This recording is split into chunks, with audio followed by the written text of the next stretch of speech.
Hey, good people. What's happening? Welcome back to another episode of Kicking It with the Smiths. Yep. Before we get into the meat of today's episode, I want to give you a reminder to like, share, and subscribe. Please do. Yes, the purpose behind Kicking It with the Smiths is to encourage somebody in their parenting, Yep. their marriage, but most importantly, in your walk with Christ. Yeah. That is our end goal, to encourage somebody. So like, share, and subscribe. And we're going to get right into the meat of today's episode. So if you watched our last episode, it was the beginning of our infertility journey. Talked a little bit about the story of Hannah and Samuel and how that story so closely relates to us and why that is one story of many that is very important to our life. So last episode we talked about the ectopic pregnancy.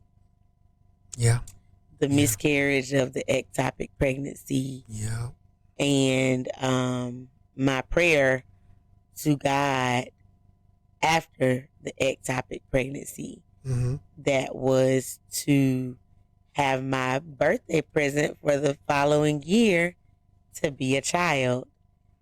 So we had that ectopic pregnancy in 2017, miscarried April 2017, and struggled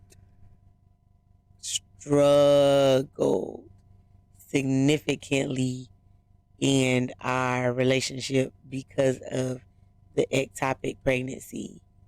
More so me, not to say that Dana did not struggle, but the majority of it was really me, because I felt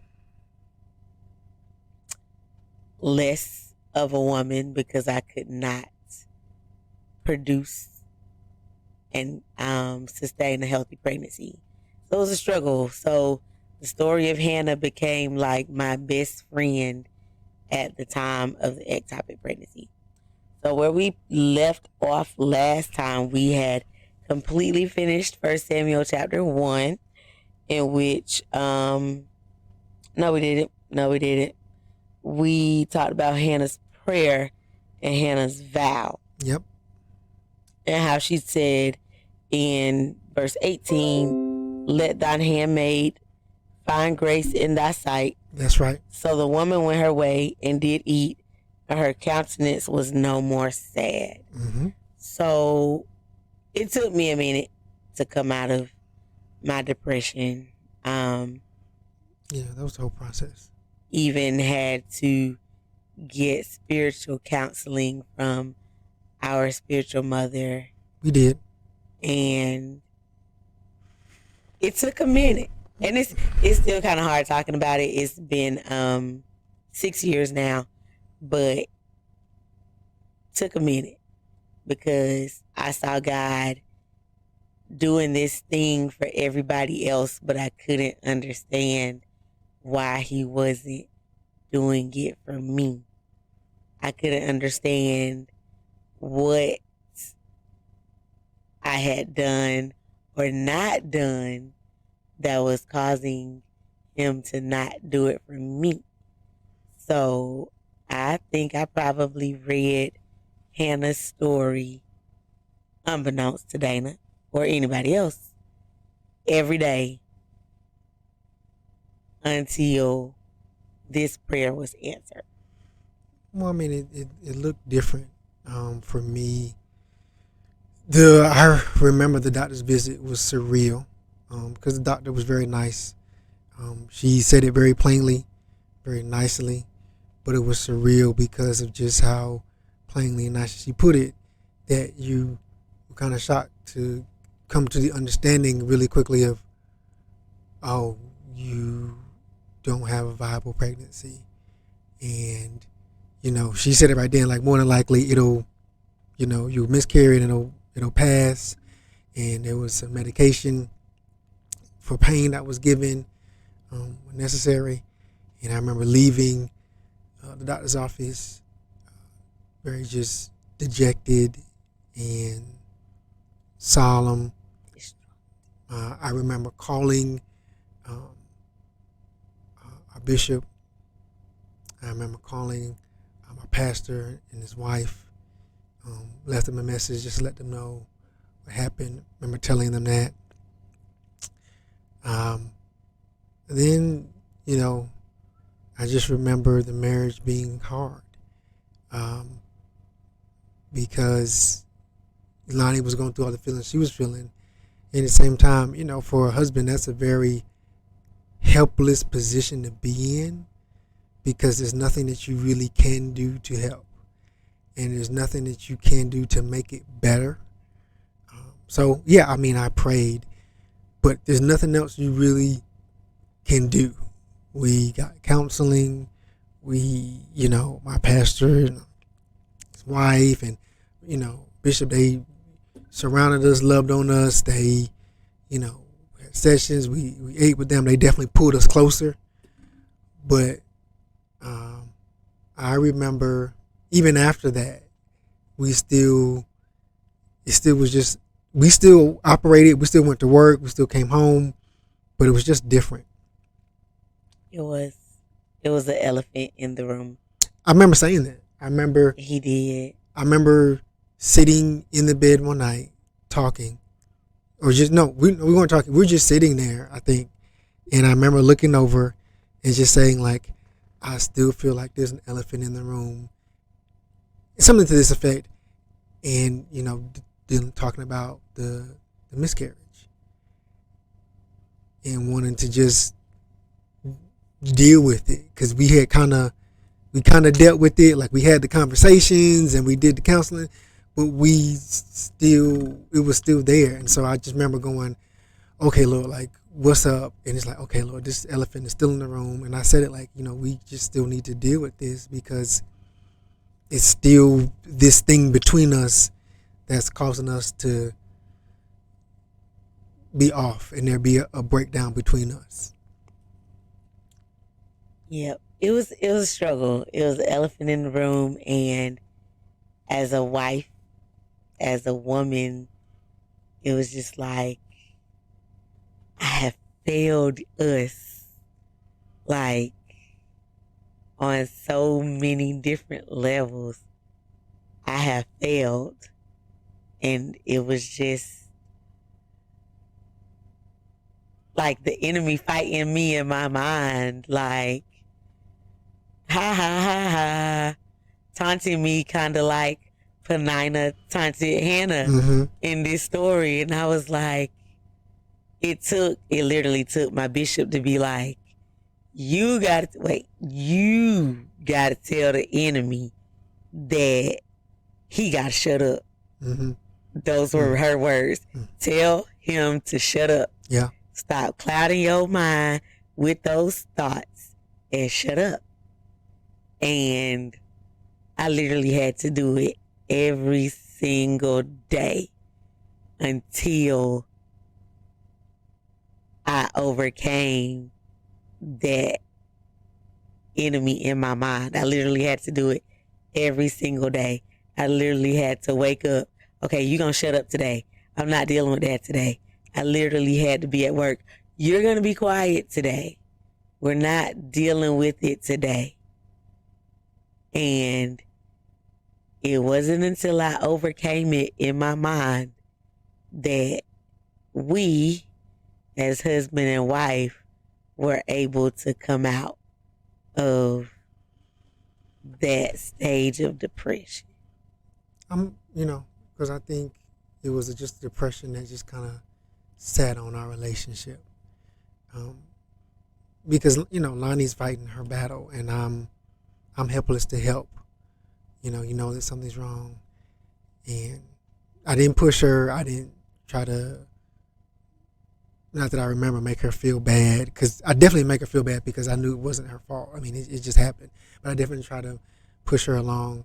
I did mention the elephant in the room because I was concerned about our relationship, and that's one thing that I've always been is concerned about the health of our relationship. Yes. which is a whole big thing for me, which is a whole conversation is about what's the health of your relationship. Like that's a whole conversation in itself. And I'm usually pretty sensitive to that. Like I make it a priority of, even sometimes to a fault. Like what's the health of our relationship? Because I'm concerned about the health of my marriage. Like it's very important to me. So we doing check-ins, checkups. But I was fighting for myself too. Like, okay, Lord, like what's going on here? Because one of the prayers that I prayed even before I ever met Lonnie was, if you allow me to have a family, I just pray that you let me do it the right way and to be a good father and a good husband, if you allow me to. And that was a private prayer that I had prayed. I mean, it was just in a moment where I was just thinking about my future and maybe, high school, college, and just outside and looked up to the sky and was like, God, and so I was battling myself inside my mind, like, okay, I want my marriage to be successful. I want it to work. We went through this thing, because you go through all the questions like, what did I do? What are we not doing? And it was kind of tough. It was guilt tripping yourself. Yeah, okay, kind of tough. It was tough. One of the things that I know how to do innately is just move forward or keep moving, and I'll do that. So that was one thing that I tried to do in our marriage, is just try to keep us moving. So we worked through it, but I remember we had conversations even after that. We were having conversations about, okay, well, if it's not going to happen, then maybe we just stop. Yeah, that was next. That really was next, because I personally within myself got to a point like, I'm not gonna keep fighting this enemy. So let's just make moves. Let's just adopt. Like, let's make it happen. And we were researching. Yeah. We were talking about it. Yeah. We were looking into foster care. Mm-hmm. And just looking at all the other options we had, because we had already talked about it when we were in marriage counseling. We did. That if we weren't able to have children of our own, then we would adopt. So, we had been trying at it for 4 years. Yeah. When 2017 came. So at this point, we were like, you know what? 4 years, we're good. If it happens, if it happens. If it doesn't happen, that's cool. Let's just, adopt, because there's plenty of children out here that are looking for a good home, and we felt that we could do that. We did. Into 2017, we were doing a family trip. Yeah. And yep. Went to visit one of my really, really good friends, who's more like a sister, and her husband for a party. And at the end of the party, they announced to everybody that they were expecting. Yeah, it took me a minute to get it, because the clues they dropped, I was confused at first. My God. They had me baffled. I was like, what? Like, 1 + 1 equals. And I was like. And me and Dana both looking at each other like. 2? 2? He was like, no. I'm like. And they're like, no. Like, what you mean, no? Like, okay. And I'm like, okay, what's the joke? What's the catch? Hold up one finger and hold up another finger. I'm definitely getting 2 right. Yeah, but it was good though, because they had struggled too a little bit. Yes, they had somewhat of a similar struggle as ours, and they announced that they were pregnant. And inside I was happy, but yeah, I was definitely happy. I also was like, okay, God, here we go again. You doing it for somebody else, and I really had to psych myself up, and I really said to Dana, like, okay, you know what? if he did it for them, he gonna do it for us. That mean we next. Yeah, Like, you did. I literally had to psych myself up so that I wouldn't fall back into that depressed stage. Yeah, So went to our family trip, we did. and Yeah. at this point, I'm learning my body like the back of my hand. Oh, yeah. Learning my body, and I had this cringing headache that sat like right here You did. at the top of my head. Yep, you was on the trip and you didn't feel good. And then I had some urinary tract issues at the same time. And I was like, man, something ain't right. Yep. It ain't right. It's not right. So I was like, I'm going to call Kaiser, call my insurance company, got that taken care of, get back home from the family trip. Literally am still having all these same symptoms. Yep. And I was like,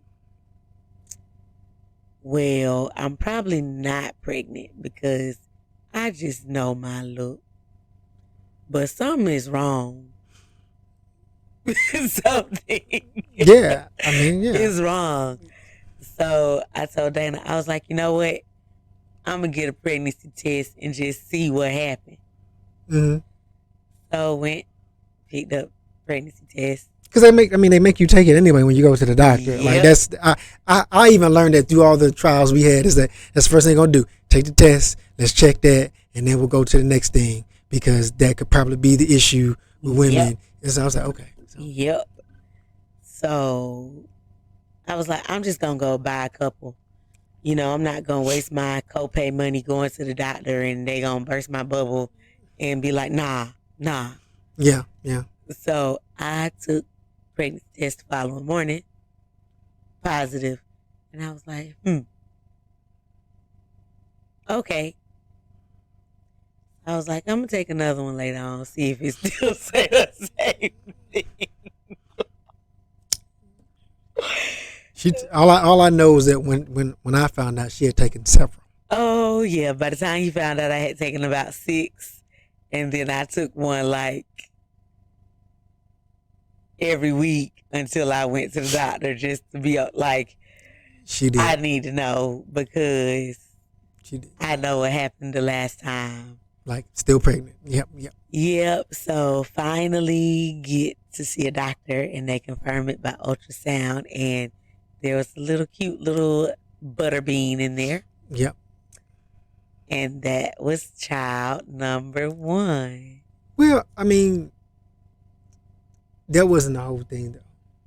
Okay, you go ahead and elaborate. Well, I just wanted to say that, like, because I want to, if somebody sees this, be encouraged to that. We were successfully pregnant, child number 1. But even in that, when we were doing some of the testing through the child number 1, they were concerned about spina bifida.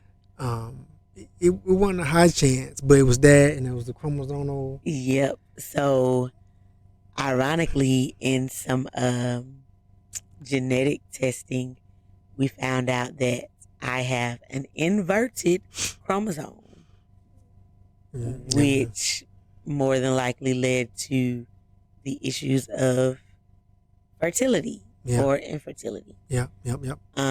So I have an inverted chromosome. They did genetic testing on our daughter, and she does not have the inverted chromosome, but there is something with her chromosomes that had to do with her vision.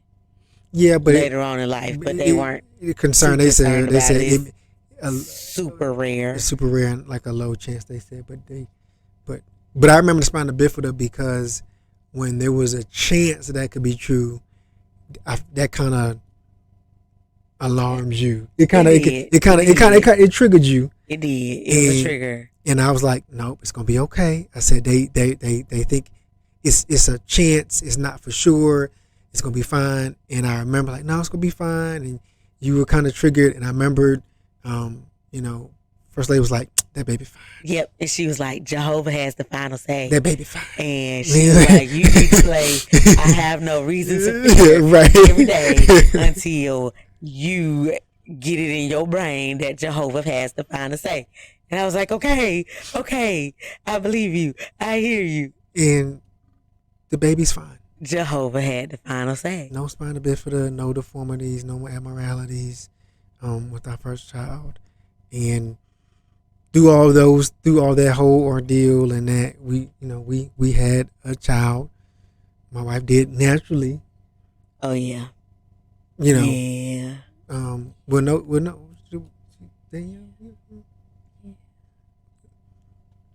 God had the final say. He did. And that is why we are firm believers in dedicating our children back to Christ. Yes. So let's see if I can give y'all the dedication. I believe it's right here still in 1 Samuel chapter 1, where Samuel is taken to Eli. In verse 24, it says, and when she had weaned him, she took him up with her with 3 bullocks and 1 ephah of flour and a bottle of wine, and brought him into the house of the Lord in Shiloh, and the child was young. And they slew a bullock and brought the child to Eli. And she said, O my Lord, as thy soul liveth, my Lord, I am the woman that stood by thee here, praying unto the Lord. For this child I prayed, and the Lord hath given me my petition, which I asked of him. Therefore also I have lent him to the Lord. Mm-hmm. As long as he liveth, he shall be lent to the Lord. And he worshipped the Lord there. Yep. So, doesn't necessarily call it a dedication in the Bible, but she lent or gave him back to God because God first gave him to her and answered her prayer. So, for those very same reasons, because we believe that God does answer prayer and that he does have the final say. Sure do. It was important to us for both of our children to be given back to God in the presence of us, our parents, and done by our pastors and our pastors and our bishop. Mm-hmm. And yeah, it's just it's near and dear, like right here in my heart personally. Just because of the struggle and the difficulty in us being able to produce children. Yeah, it was. I mean, it was that first child. It was a rocky road to get there. And just when we had just kind of given up on even having children naturally at the moment, is when it changed. Is when it turned around. Is when it changed. We weren't even trying to. No. We were really, again, like when Lonnie says, like, we were focused on adopting, like we were researching, we were looking at agencies, we were looking at costs, we were looking at qualifications we need to apply. Like we were really ramping up the process for us to make it happen and how long that would take, because we're like, well, okay, we'll just do that. Like if this is the Lord, what you say how this is going to work, okay, well then that's fine. Then we'll do it this way. We think that we can provide a good home or to someone that needs love. Mm-hmm. We're not perfect, but we know that with the home and the values we have as Christians, and plus the network of friends and family we have, we think we can provide a village for somebody.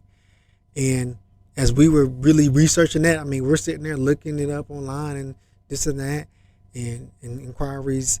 Then, oops, here you go. Right, you're pregnant. I'm like, oh, well, okay. And I'm just grateful for the spirit to be overcomers. Mm-hmm. Like we have no reason to be defeated because Christ is victorious. Like, Yep. he's overcome, he's won every battle, he's victorious, and because of him, we're victorious. Yeah. So, it took me a minute to have that mindset because I couldn't understand what the problem was. But when I think about it now, I always say that it happened in year number 7 because year number 7 was completion of some things that we struggled with in our marriage. And so it was, completion, and walking into year number 8, it was going to be a new beginning.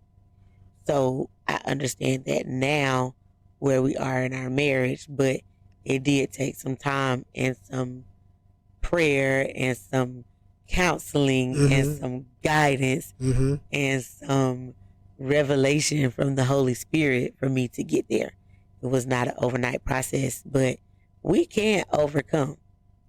We don't have to be defeated by the enemy because he's already defeated. So yeah, you an overcomer. It's true. The word says so. So go by that. Say it in the book. It's facts. Facts. It's facts. We appreciate y'all for tuning in to Kicking It with the Smiths for the final portion of the infertility journey. Yeah. Yeah. We, again, like we said earlier, we hope that in this episode and even on this channel that we have said something to encourage you in your relationship with Christ. I know you got some laughs out of it because the two of us together is a trip.